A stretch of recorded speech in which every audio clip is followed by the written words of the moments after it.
Hello, wear my shiny teeth in me. I'm Justice. I'm Sarah. I'm Omar. And I'm Hannah. We have a serious problem. Every year, almost 1 million emergency room visits are made because of preventable dental issues. The number one most common childhood disease in America is tooth decay. Right now, 4.6 billion people in the world have mobile phones, but only 4.2 billion have toothbrushes. Over 132 million adults and children lack dental insurance, one of them being 5-year-old Trinity Way. Her teeth became so severely infected that she had to be hospitalized because she didn't have the proper dental insurance. So why do we need Beam?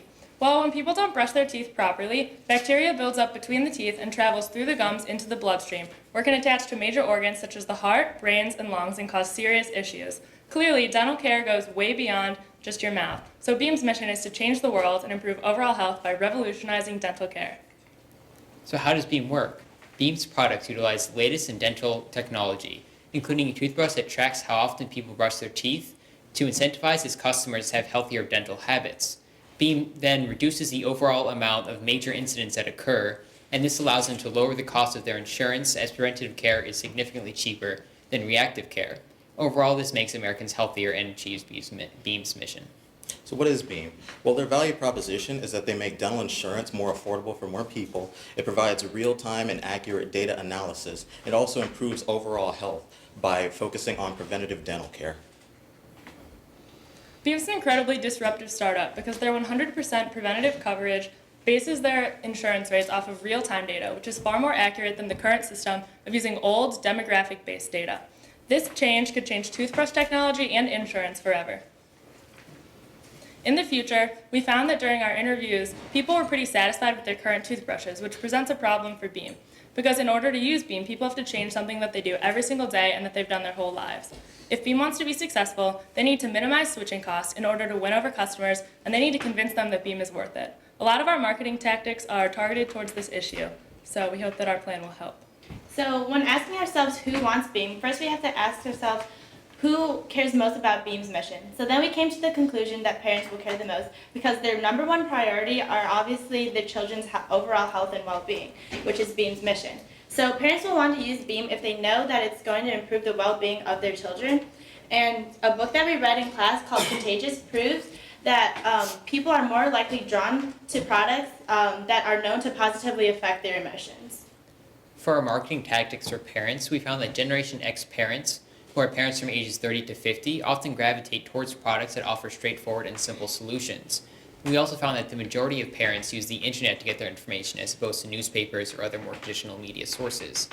And on top of that, parents are more likely to rely on friend reviews than other customer segments, especially when their children are involved. And remember, if the kid likes the product, then they can convince their parents to buy it. So now marketing towards kids, a study at Washington University in St. Louis has proved that positive reinforcement is the best way to reinforce an idea into a child's mind. So this is because it increased dopamine levels, which have been proven to be the highest when children are younger. And also by increasing dopamine levels, this creates a short-term and long-term lasting effect. So one of these ways to increase dopamine levels is to use fun, bright characters games and that have incentives for these children. So one way that we figured to reach out to these children is through children networks and commercials on these networks because kids ages 6 through 11 have been shown to watch on average about 28 hours of television a week. So how do we minimize the switching costs? Well, the first thing we want to do is let customers know why oral health should be a priority. The second thing we want to do is take care of the privacy concerns that they have up front. And finally, we want to make the products more user-friendly and engaging. Step 1. The problem is that people are not aware of the oral and general health connection. So if parents knew that when their child's mouth is unhealthy, their child is actually at a serious risk, they're going to be far more likely to buy a Beam product. So awareness needs to be a primary focus in all of Beam's marketing. Beam can distribute pamphlets in dentist offices, doctor's offices, health clubs, and any place that's family-oriented. This can be even on the front page of Beam's website. Step 2. The next problem is that people are concerned about their private information being disclosed to companies. Well, based on our interviews, we learned that you should be completely upfront about these concerns and then talk about the safeguards that you have put in place. And you should also talk about your HIPAA compliance. And HIPAA is the Health Insurance Portability and Accountability Act, which is the base standard for keeping all patient data safe in organizations such as hospitals and dentistry. And since they are HIPAA compliant, that means they are 100% secure. So step 3, the problem is the brush is challenging to use. So through my experience when using this toothbrush, I found that the toothbrush head was too small for my mouth. Also, when I connected to an app, it often crashed when I would change the speed or even if I logged in. Additionally, the app can connect to any nearby toothbrush, which brings up a privacy issue. And lastly, the unengaging app features don't really compare to their competitors. For each of these problems, we've come up with a straightforward solution that we think will help. For the toothbrush head being too small, we think the Beam should offer interchangeable brush heads that come in different sizes or bristle shape. A lot of the people we interviewed really valued customization in all of the products that they use in their lives, so this would make the product friendly for adults and children to use. For the app crashing, the programmers need to go back and fix all the bugs that cause this to happen, because we don't want customers to get too frustrated to use the app.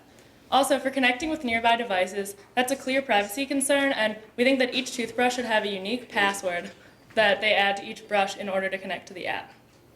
So how do we want to make the app more engaging? Well, for parents, we might want to add things such as news, weather. We might want to have a better music integration system, as the one in place now isn't the best. We also might want to have future rewards as incentives. And for children, we want to gamify the brushing experience and use games that use quadrant brushing to earn coins or points or things like that. How do we know that this kind of business model can be successful? We looked at Oscar, which is an Obamacare-based medical insurance company, focused on preventative care in the same way that Beam is. Oscar incentivizes healthy habits by giving its customers Amazon gift cards when they run a certain amount of miles every single day, and Google recently invested $32 million into Oscar. The next thing we did is look at some of Beam's competitors to find out what they're doing differently and what Beam could learn from them. The first one is Calibre, which uses Bluetooth in order to provide real-time feedback on the way you brush your teeth. They also turn brushing into an interactive game because they're trying to target kids and families. The difference between Calibre and Beam is that Calibre's brush is about $200, while Beam's is about $50, except they have some more engaging features, such as the game experience. The next competitor is the Rainbow Brush. This is mainly a brush marketed towards children that wants to gamify the brushing experience, and it also influences kids to keep brushing as they play the game. Furthermore, it also helps children learn while brushing, and this is marketed around $40. And our final competitor is Oral-B, which has a $135 Bluetooth sonic brush. Oral-B has sensors in its toothbrush head that sense when you're brushing your teeth too hard, and also tracks a different quadrant of your mouth's progress. Also, dentists work with Oral-B to create personalized brushing routines for each customer. So we hope that Beam can gain some product information from looking at these competitors. Thank you.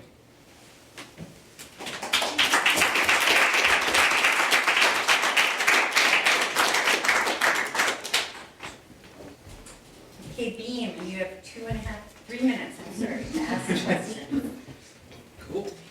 So great job, first of all, this is awesome. Super in-depth on competitive research, super in-depth on what the product is. And you guys totally nailed our vision and the bigger idea that commands what we're doing.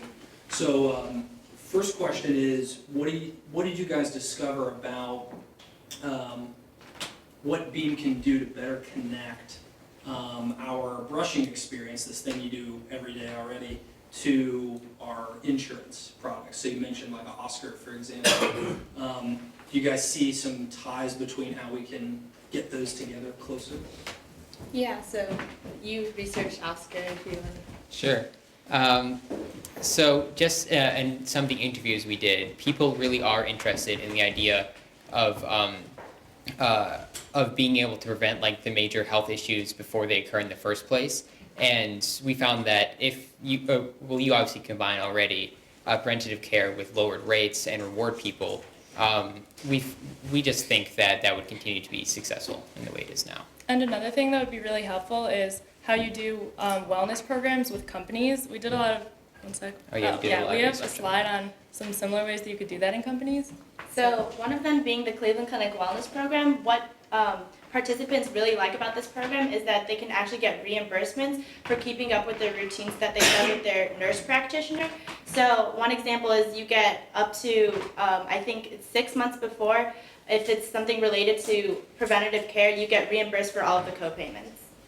Very cool. It's a great idea.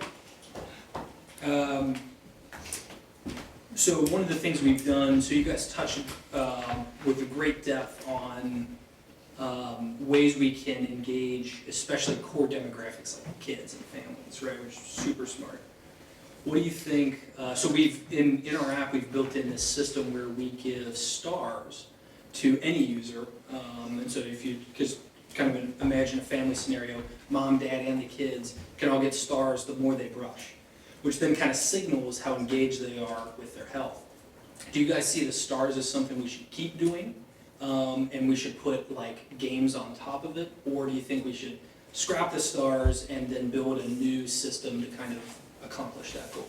We think that the stars are good with adults and with parents especially because the stars build towards like the insurance, like you were saying. But with kids, our suggestion is that instead of the stars, you would have the coins in the game, or like brushing their teeth enough would help them unlock a level, so that it's not just them seeing the stars, because for kids, just seeing the reward isn't really going to do that much for them unless it actually helps them with something that they want to accomplish. Something more interactive. Yeah. Now, there was also we think you should add maybe like if you had achievements in the game, because there is something called the completion principle, which is in human nature, we want to complete that which is not completed. So we believe that if you say maybe created some sort of lockout system where if you can only progress this far in one game today, and then you could get further and further and keep obtaining these things, that the kids would be more incentivized to keep playing. That's and how you brushing their build teeth. your presentation for today.